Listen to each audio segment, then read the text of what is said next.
नमस्कार, राधे राधे साथियों बंधुओं। हम अपने जीवन काल में अपना जो सारा एनर्जी है वो एनर्जी को जब भी हम भक्ति भजन करते हैं, थोड़ा बहुत पॉजिटिव वाइब, पॉजिटिव हमारे आत्मा शुद्ध होता है। और होते ना होते हम क्या करते हैं, उल्टा सीधा किसी को कुछ बोल देते हैं। लोगों का मन में उनको ठेस लगती है, चोट लगती है। और हम हमेशा निरंतर जब बानियाँ बोलते रहते हैं तो हमारा मुख जो है अशुद्ध हो जाता है। फिर उसमें सच्चाई नहीं रहती, फिर उसमें पवित्रता नहीं रहती। इसीलिए जो साधु संत है वो हमेशा मौन मतलब चुप रहते हैं और उनके मन में हमेशा कृष्ण का नाम जाप चलता रहता है। इसीलिए अगर उनको बात करना हो तो उनको उस नाम को रोकना पड़ेगा और इस नाम के रस में वो डूब जाते हैं। इसीलिए वो लोग ज़्यादा बातचीत नहीं करते हैं।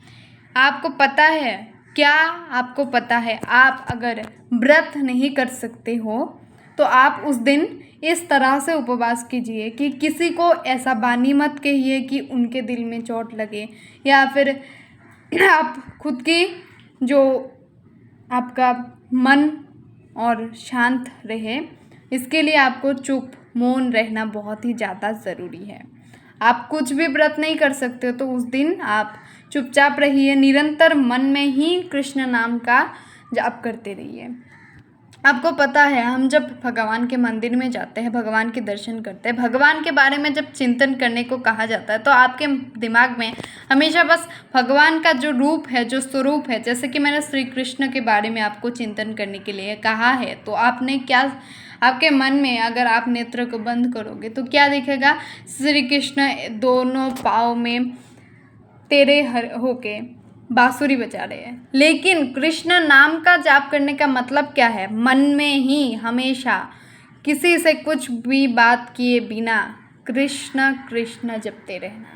और वो जो आवाज़ है आपके अंतर मन में होनी चाहिए। जैसे कि आपके नाभि से क्री आके आपके जो हृदय है वहाँ पे ठहरा और आपने कृष्ण नाम का अच्छे से धीरे धीरे करके उनके नाम का रस लेते हुए नाम का जाप किया है, तो आप समझ पाएंगे भगवान की भक्ति क्या है, भगवान का नाम का अर्थ क्या है। इसीलिए हमेशा मौन रहिए, जितना हो सके भगवान का नाम मन में ही करते रहिए।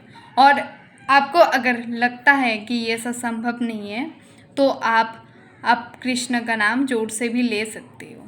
लेकिन अगर आपके नाम के जरिए से किसी भी व्यक्ति जो नास्तिक हो, जो भगवान का नाम नहीं लेता हो, आप जोर से भगवान का नाम लेंगे तो आपके साथ साथ उन लोगों का भी कल्याण होगा। इसीलिए साथियों बंधुओं, जितना हो सके आपको ये नहीं कहा मैंने कि आप चुप रहिए। जैसे कि महाभारत के युद्ध में जब